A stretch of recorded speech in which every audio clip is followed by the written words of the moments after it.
Developing effective study skills, memory tools, and reading strategies.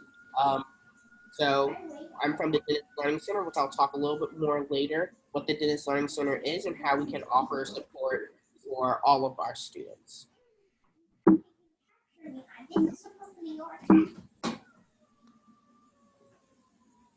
All right, so now the objectives. So in today's presentation, we're gonna learn more of how we memorize information better. The second objective is to find strategies to use during studying and improving recall. And the third one is discuss reading strategies for those who speak English as a supplementary language. So let's get started. So part one is our memory tools. So question for you all, you can put in the chat box if you want, or you can unmute yourself. I highly recommend unmuting yourself. So how do we currently memorize information? So how do you currently memorize information?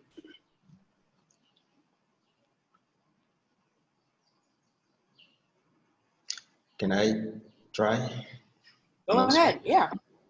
My best way to memorize is to read, think about what I'm reading, and if I'm studying something, I will give myself time to study over maybe a couple of days and try to associate what I'm reading to some experience that I may have had in the past and try to uh, talk about that to my friends and try to relate this information as much as I can to my environment and the reality that I'm living. Okay, good. Thank you. Yeah, can I try as well? Yeah, go ahead. Yes.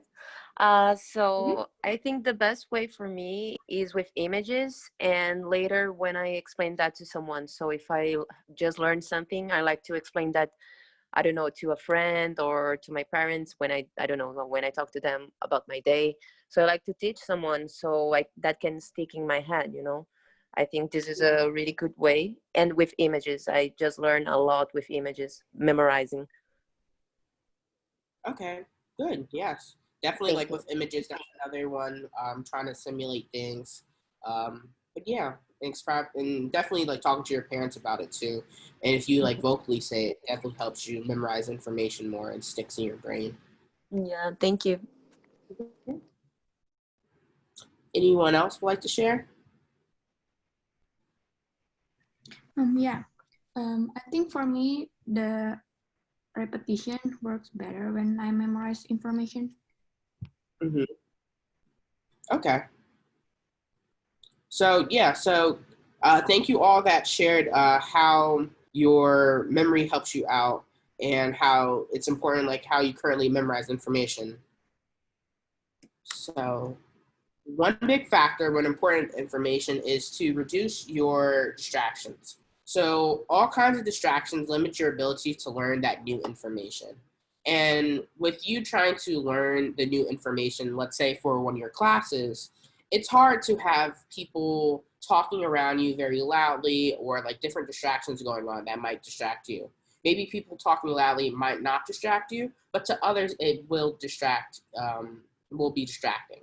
Another thing I know that's a big distraction when we are trying to learn new information and trying to store it into our long-term memory and our storage is definitely our phones. I know phones are a big distraction for me when I'm trying to know information because my phone has everything. It has social media, it has social media, it has YouTube, all different stuff that I can reach out and not wanting to focus on my work. So trying to reduce these distractions is by putting them away or trying to isolate yourself from these distractions. So some distractions might be based on your environment. So for some of you that are like first year students that are able to live in the dorm, maybe the dorm room might be a distraction for you. Having maybe friends over or your roommate possibly or suite mate having friends over and they're talking very loudly, not giving you the courteous amount of time or quietness for you to study your information.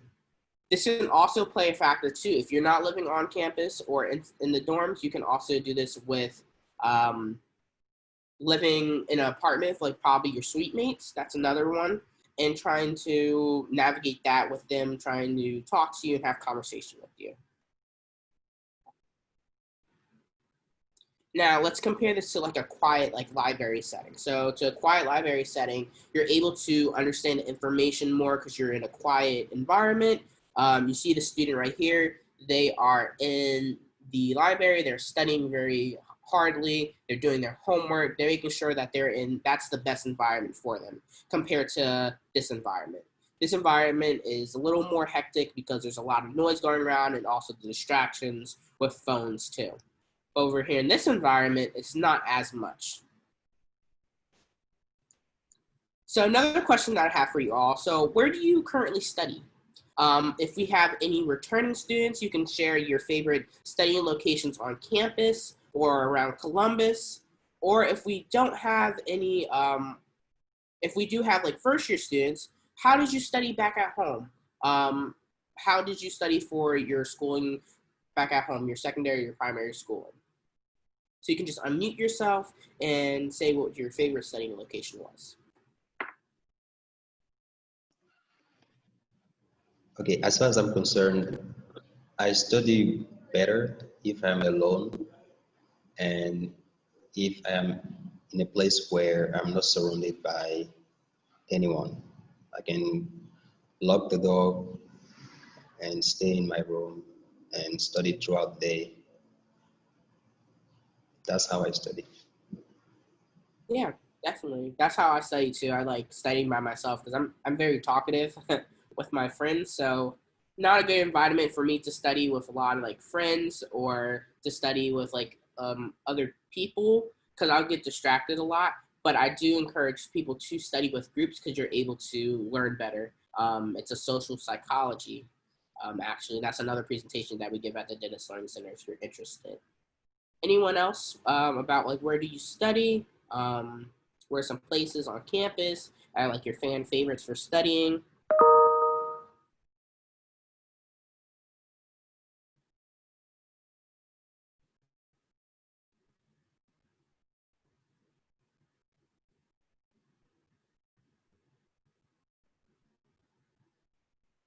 All right, so what my fan favorite for studying for some places are definitely in my office. My office is located in the Youngkin Success Center. So in Youngkin, I have like my own office. I have my own whiteboard. I have a computer there, so I'm able to do a lot of more information with studying. And it's good because like I'm in my own location, my own spot. Let me just check if anybody put any in the chat. Nope. Okay. If you do find any places that you'd like to study, definitely I recommend unmuting yourself. You can talk about it, or you can put it in the chat function as well.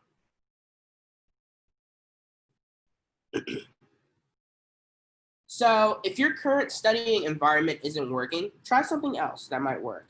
So say if you were studying in the library, but you don't like the silence in studying in the library, maybe switch your location and study possibly in a cafe where there is some noise going on, but there's reasonable amount of noise that's going on for you to focus on your work.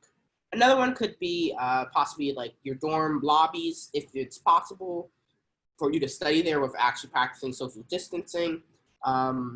Outside of the dorms, maybe in your apartment, maybe in your living room or your dining room doing your work.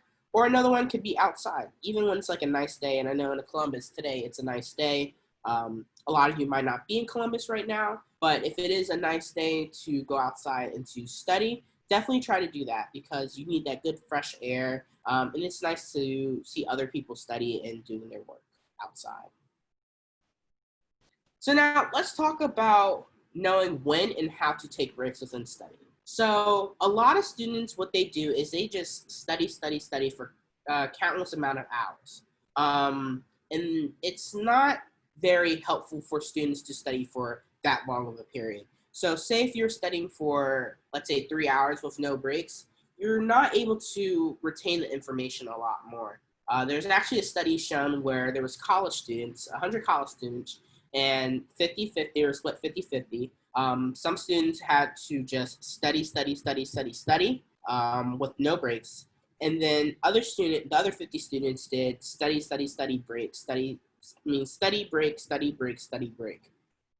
And they all got the same test, and the results were that the students that studied did not do quite as well than the students that studied, study, break. And the reason for this break is because for the retention, and for you to be able to understand the information a lot more from there. So here is the technique called the Pomodoro method. So this is where you have time intervals. So you take, let's say, 20-minute work intervals and have a 10-minute break.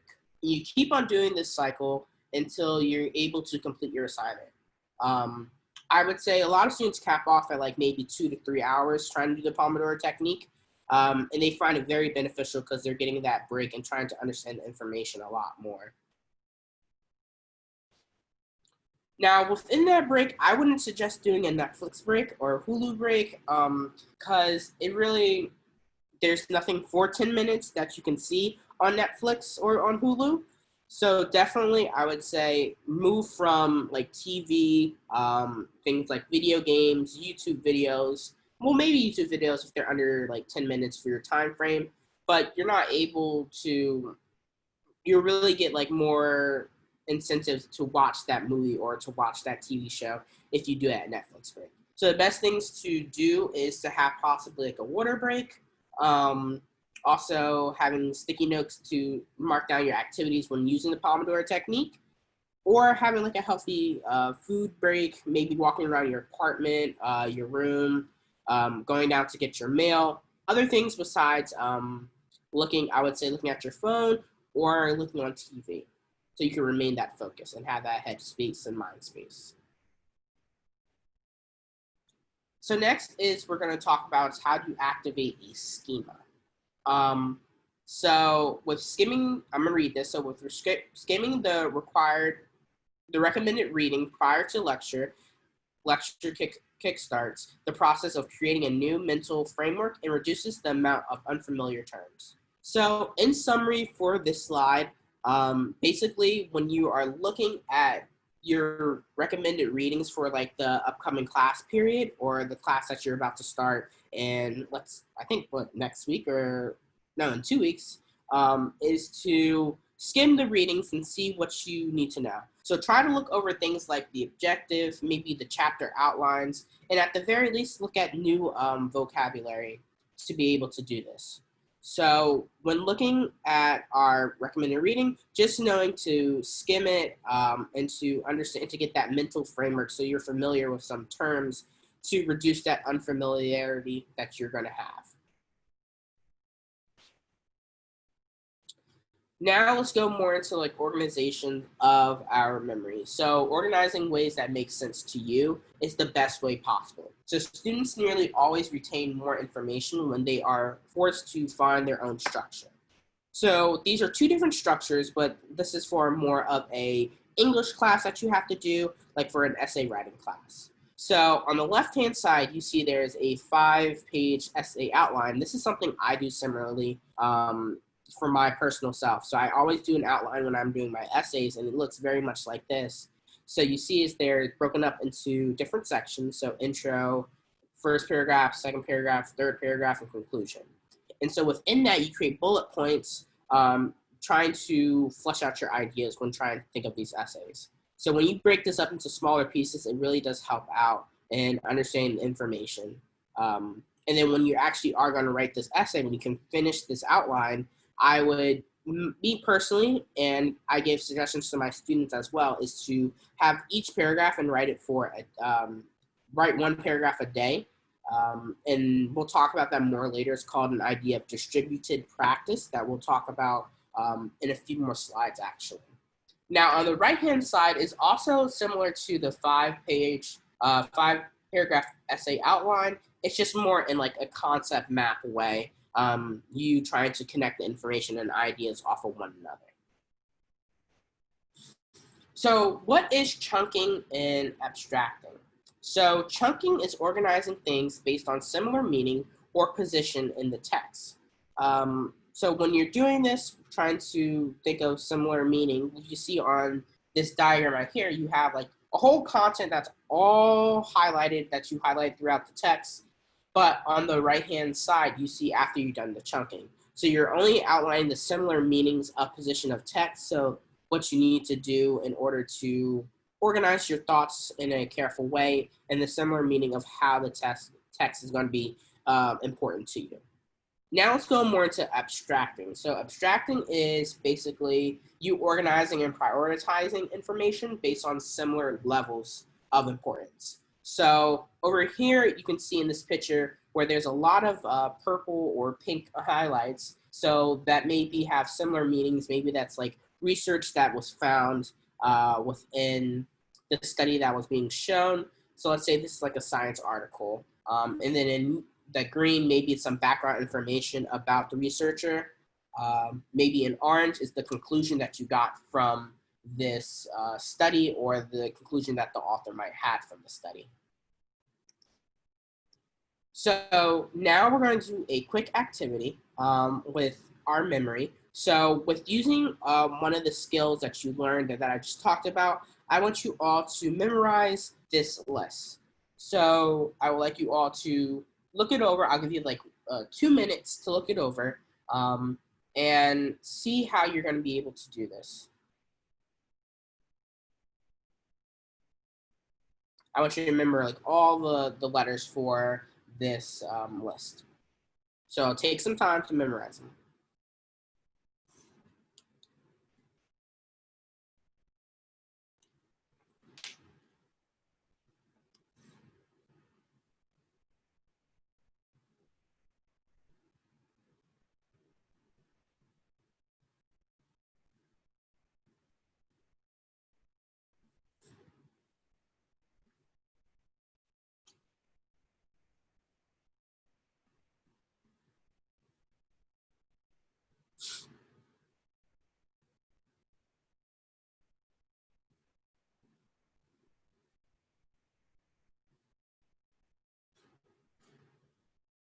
About 1 more minute.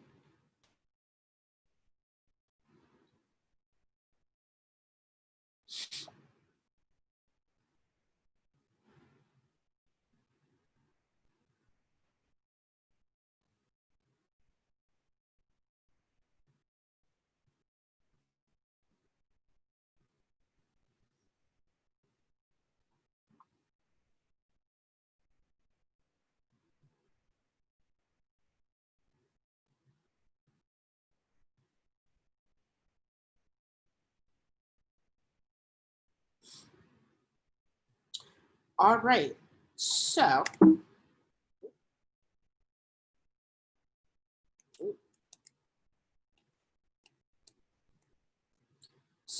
can someone read me the letters?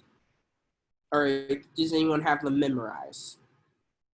Any volunteers? Yeah, I can try. Okay, go ahead. BFF, CIA, MTV, USA, OSU. Great. So yeah, you got all the letters memorized.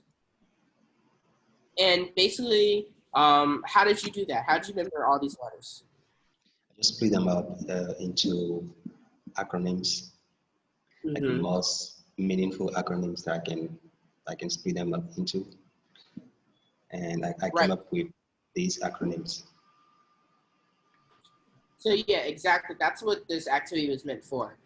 So it took this idea of chunking information, and it showed you here, like chunking the information, and with relative like things that we know. So like BFF, like Best Friends Forever, like the CIA, MTV, USA, OSU. So that's why I gave you the strategy is to use it and to think about using chunking within other things that you're going to do for your studying ability. So this is like learning in threes with chunking, but maybe it'll be different for you when studying information. So good job. So now let's talk about questions. So a fun fact that you might not know is that that even just reading questions instead of bullet points on a slide creates a better recall for yourself. And the reason for that is because you are able to try to process the question in your head, and it's already in your head, in your memory, and it'll be stored in your long-term memory if you take the effort to try to self-reflect or self-explain that question. And a great way to do that is to use the Cornell note system. So this is the Cornell note system. So on here, you see on the left-hand side, you write your main ideas or like key questions. You should do this always after writing your notes after lecture. Take 10 to 15 minutes to do this. And then on the right-hand side of that line, you have all your notes. So basically, you can write down keywords, important dates, and people/places, repeated and stressed out information that the professor will usually talk about, ideas/brainstorming written on the boards or overhead projectors, informed information from texts and stories. Then there are diagrams and pictures as well, and formulas. And all this information is to use within your notes. Next is the summary. So doing the summary after you're done, so what you actually learned. Like I said, putting stuff into your own words will be very helpful for you with understanding information. So going again with that, also putting all of these questions on index cards is the best way to use questions for like one side. And then on the other side, have the answer to them. There's actually a system to making flashcards, not just having like a word and then the answer on the back. You want to always phrase it as a question, because usually for most tests and quizzes, they're going to be phrased as questions and not like just one word. Or you can try doing them handwritten, or you can try using study apps like Study Blue and Quizlet. I know most of you might be familiar with Quizlet, but Quizlet is very much information. It's like a flashcard you make for yourself. There's games on there as well. One good function is the Learn tab that I highly recommend you use, so you're able to master the information more. And Study Blue is just like Quizlet, just a different app. So now questions you might be asking is, how do I make sure I remember information for exams? Basically, the best thing to do is to test yourself. So test yourself to find out what you forgot and study that, not what you want to study. So the information that you forgot to study or forgot to memorize, let's say if you're studying for like a midterm, maybe you forgot what you went over in week 1. That's something you probably want to prioritize to study a bit first in your studying session, so you know what's going to be on it. And having a plan for studying is very helpful as well. So refreshing yourself of all the information before an exam, not just the stuff you found tricky. The professor you already know is going to put that stuff that you found tricky, or most of the students in the class found tricky. But always make sure that you're refreshing all the topics. You're like, hey, maybe like I understand derivatives. I don't need to go over derivatives. Well, maybe there's a complex derivative that's going to be on that upcoming our engineering exam or our upcoming calculus exam. And lastly, practice problems, not just in the proper environment, but in the proper mental state. Time yourself. This is a huge, huge one. Like, I think that one is the most important out of this whole list. So when you are doing like practice exams, practice problems, make sure you are timing yourself. With that, understanding that you're going to have to time yourself so you can simulate what's actually going on when you are doing this.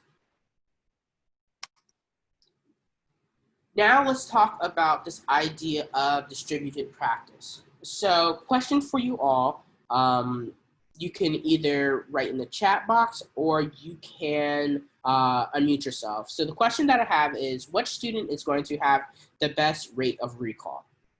Out of these 3 students, Nora, Leanne, and Leslie, which one of these 3 students are going to have the best recall? The second one. Okay, Leanne. Mm-hmm. Anyone else?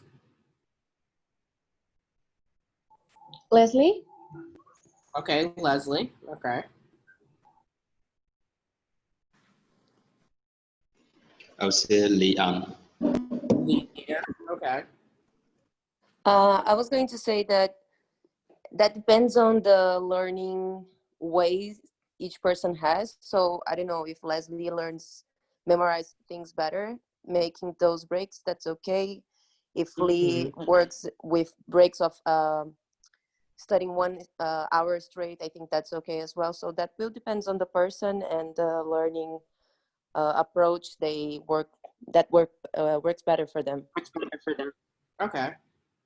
Can I add one more thing, please? Yeah, go ahead. I will join Natalia and say that it also depends on the subject you are learning about. For instance, when I was studying for my GRE, I could study for 6 hours in a row without a problem because I had a very large set of practice questions and I set myself some goals. I should finish 100 questions a day so I could go for 6 hours in a row without a problem. So it depends, it really depends on your goal, and you should know yourself, know your strengths and weaknesses, and know how long you can keep up practicing or reading or learning whatever it is that you're learning. But depending on the particular subject, you can go for a long period of time without a problem, I think. Yeah, definitely. Um, you all actually had like, yeah, great responses to this question. It does depend on the student actually. So yeah, like Leanne, like most students can study for that hour, but usually they do tend to get distracted because maybe they're not interested in the topic. But for some of you might be interested in the topic and interested in the class to understand.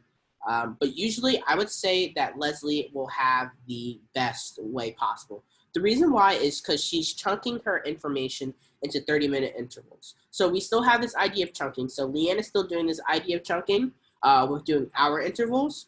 But I think Leslie will get the most bang for her buck with doing it in smaller intervals for her to understand the information more and give herself some breaks.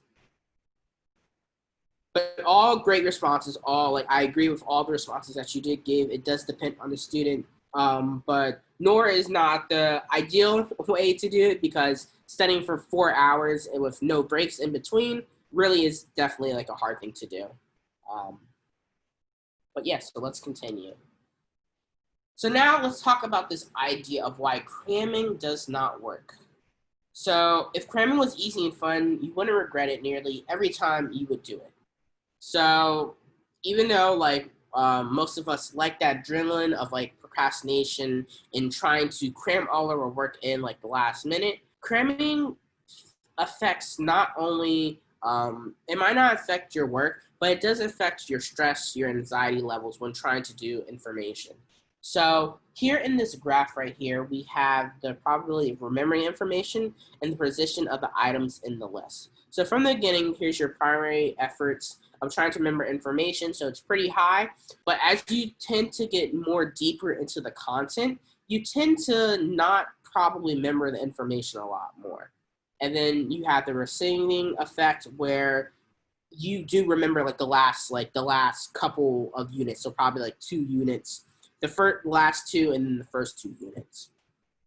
And you're typically in the right graph is a typically forgetting curve from normally learning information. So when you first learn it, the slope tends to go down, but when you review it, the slope tends to go up a little bit. And you can see that with cramming, that goal of getting that 100 is going slightly down when trying to cram all the information. So that's all with memory. So we're going to talk more about reading strategies that are very helpful.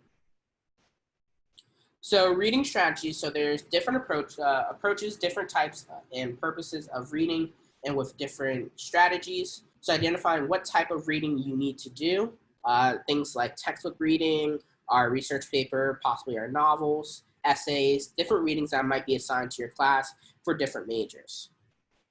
Determine the purpose of your reading. So you're either preparing for an exam, writing a paper, or preparing for a discussion.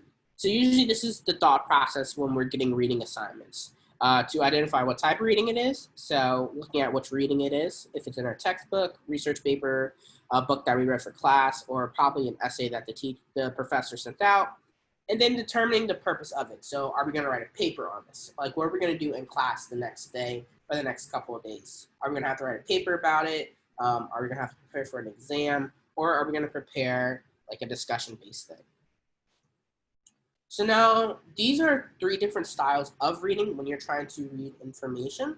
So there's scanning, skimming, and detailed reading. So first up is scanning. So this is to find a specific topic. So you move your eyes quickly over the page and find particular words or phrases. This is more towards this is more for people that are trying to get like vocabulary, looking for like vocab words and looking for things to answer simple questions, like a Q&A function that you might get for one of your classes.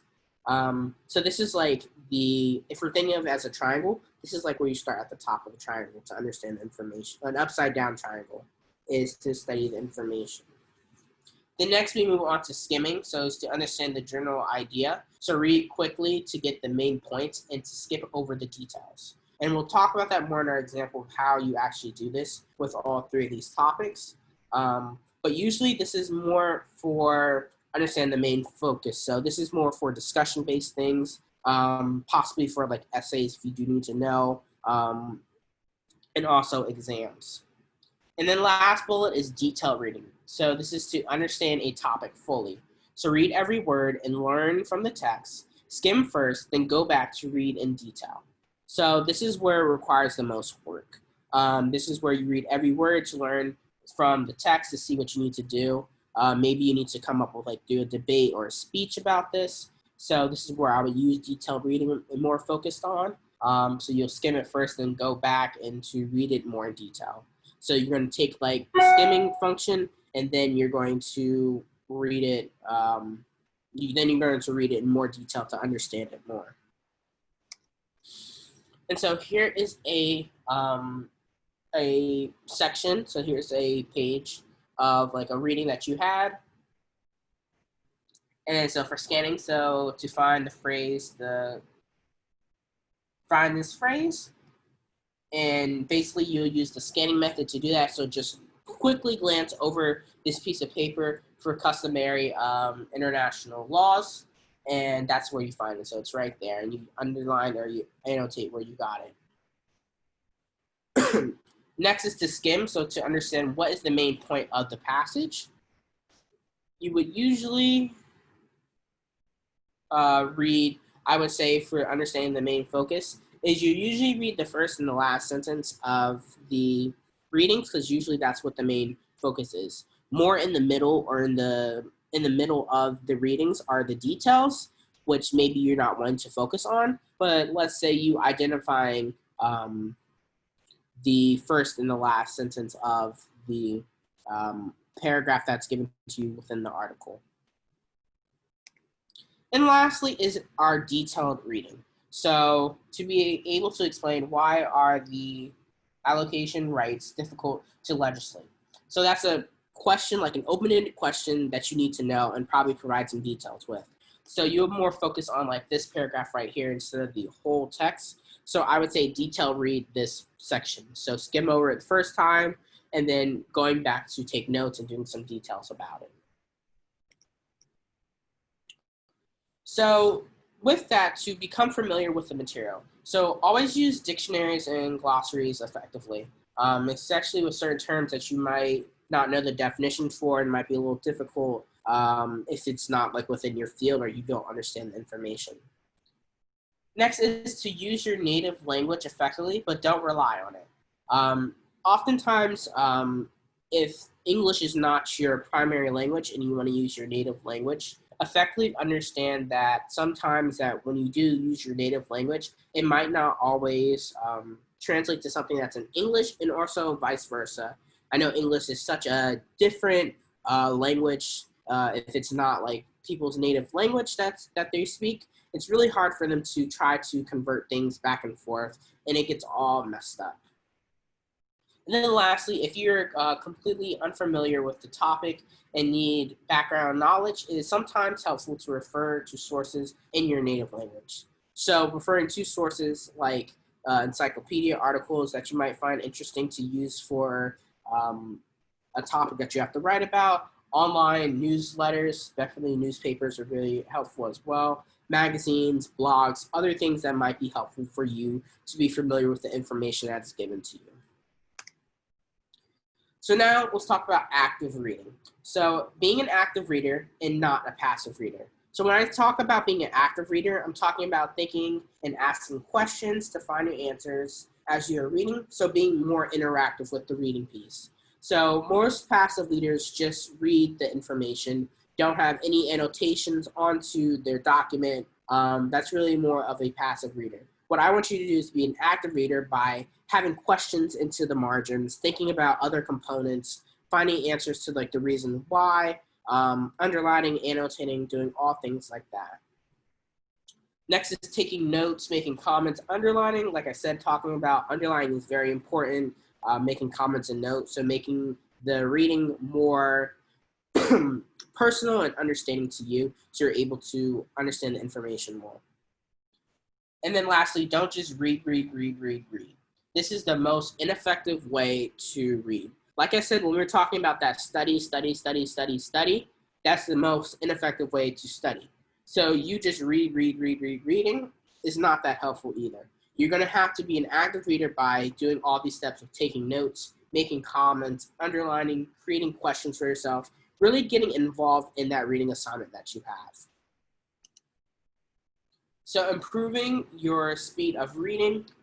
So if you're concerned that you read too slow and you want to improve your speed reading, definitely try to identify problems that lead to your slow reading. So I know for me, I take a lot of time to read my papers or to read things that professors might assign to us. So, and it's totally fine. Like it's definitely fine to read things very slowly so you're able to catch the details more.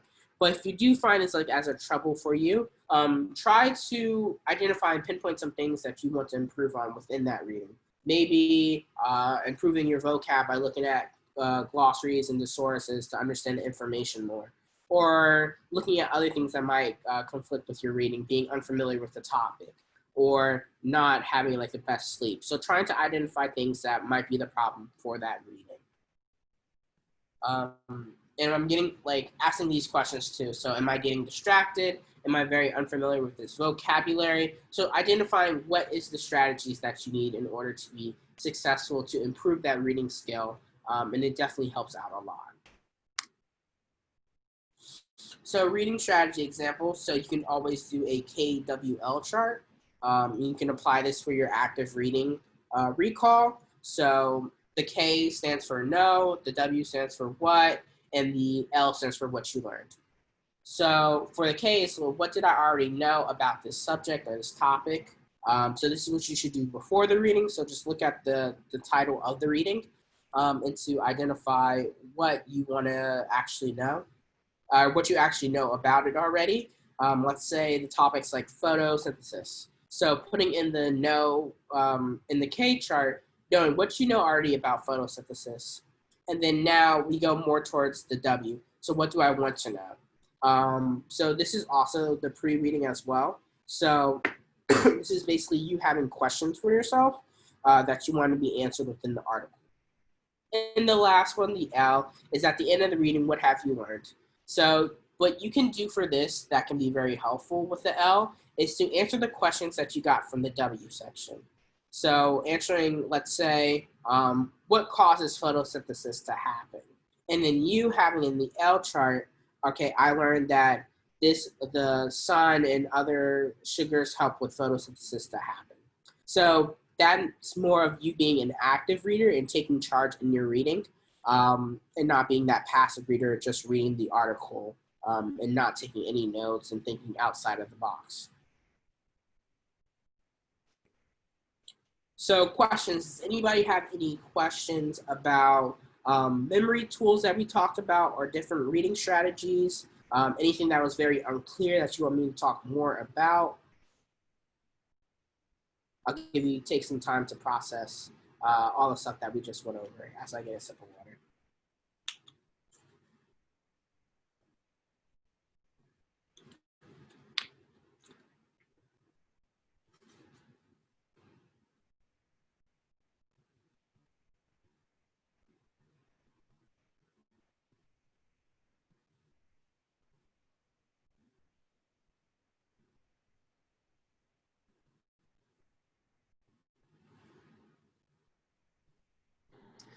I don't have any questions right now, but I would like to share with you. I don't know if everyone knows that, but for the Pomodoro technique, it's a really nice technique, and they have a lot of apps on for cell phones and iPad. So if someone wanna use that, you can just download the app and then you can use it. What was the app called again? It's Pomodoro. You just type Pomodoro, and then they have like a lot of apps. There is and I think there are some of them that you can even personalize, so you don't need to do like I think it's 25 or 20 minutes and then some minutes break. You can just personalize that, and then you can put like, if that works better for you, doing 15 minutes and 15 minutes break. That's no problem. You can just personalize that. It's really nice. Yeah, definitely. There are a lot of great apps out there for the Pomodoro technique. Yeah. Actually, if you go to our Dentist Learning Center YouTube channel, there is going to be a video actually uploaded soon. I did a video on different apps with time management and memory tools. So if you all would like to take a look at that, I'll highly recommend. And we also have a lot of great videos on our YouTube channel. I'm featuring some of them as well, going over how to study for online exams. We have things for registering for classes, time management, a whole bunch of different YouTube channel videos. So definitely subscribe to our channel and look at them too. Just a quick Oh, little really nice. plug. What is the name of the YouTube channel? Dentist Learning Center. Sorry? Dentist Learning Center. Oh, okay. Okay, I'll subscribe to that, and then I'm gonna take a look. Thank you. I can type that name into the chat bar just so you can see what it looks like. Yeah, perfect.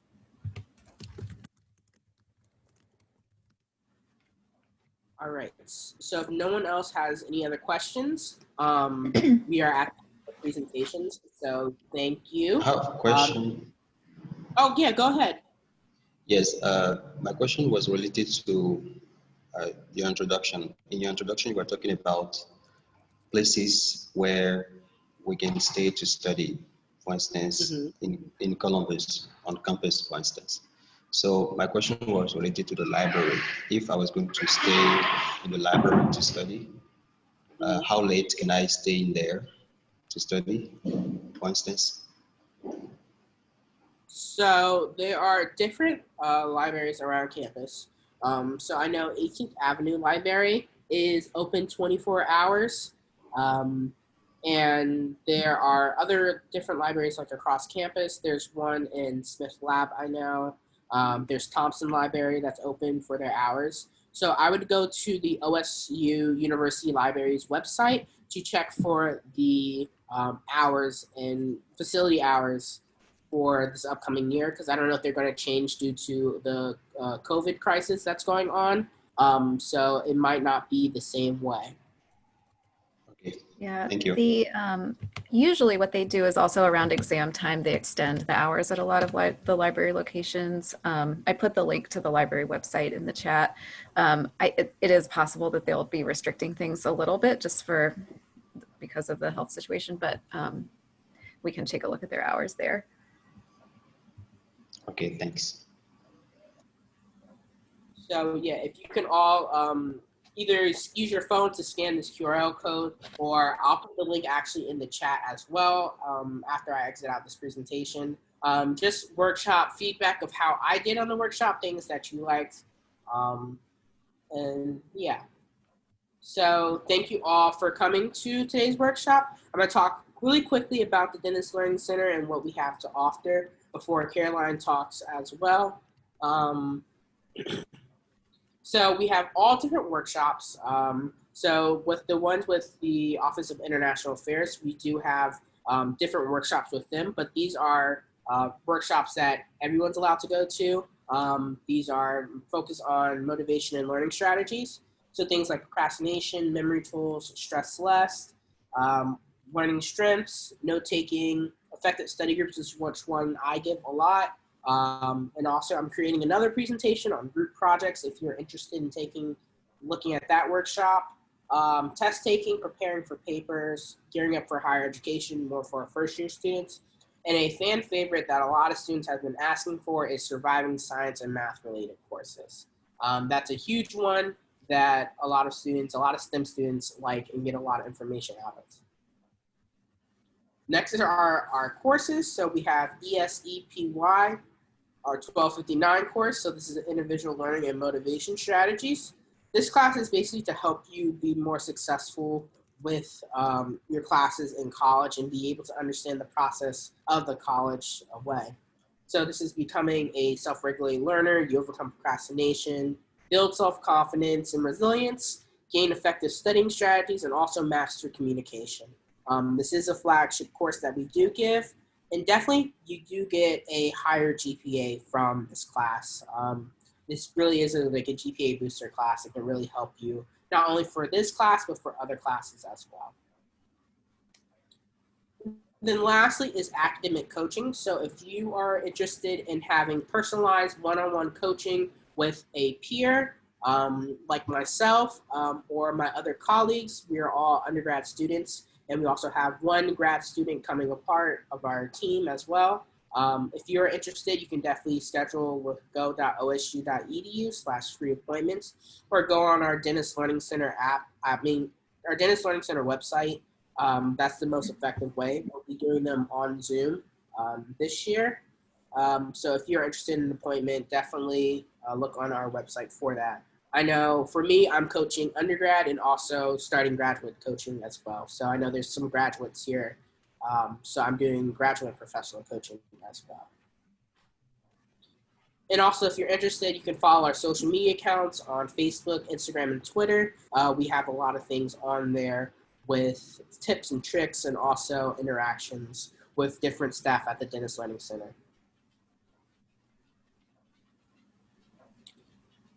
So that's all I have. All right, great. Thank you so much, Tyler. And thank you all for attending. So just to wrap up, I'll put in a plug for some of our other programs that are happening throughout the week and next week. If you check out the calendar in the orientation course in Carmen, you'll see all the programs that we have. We have several every day. There is an interpersonal communication workshop happening in an hour at 11 a.m. Eastern Standard Time. I put the link in the chat with the password. And that is one of many, many things that we still have going on this week. There's one other thing that I will, another course, Tyler, and forgive me if you already mentioned this and I just didn't catch it, but we have an academic success strategies course for international students called ESE PSY 2060. And there's the link with the description for the course. It was developed specifically with international undergraduate students in mind. If you're a graduate student, I think you could still enroll, but it is geared a little bit more towards the undergraduate audience. So if you're still looking for a course to add for autumn, that can be a great choice. It's 2 credit hours. It's one session of the semester, one 7-week session, and we have both a hybrid and an online option for that. If anyone has any other questions, feel free to type them into the chat. Or if you have questions sort of not just about academic topics, but in general, check out our virtual welcome booth, which is between 1 and 4 p.m. every day. That's where you can come and really ask anything that you're curious about and really sit down with an advisor and go over anything you have concerns about at this point. So that's every weekday from 1 to 4. Trying to think of other things I should mention. I think that's about it. I will put my email address in the chat here as well, just if you want to reach out to me directly with anything. And so thanks again, everybody, for attending. I will stay on the call for just a couple minutes in case any of you want to type in any questions to the chat, but feel free to sign off now. And it was great to see so many of you here. And thanks again to Tyler for presenting. So hope to see you back tomorrow for our next workshop at 9 a.m. Thanks a lot, guys.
So Tyler, you're doing the ones, I guess, Thursday and Friday as well. Yes. Did you feel pretty good about how that went this Yeah, I morning? felt good. Okay.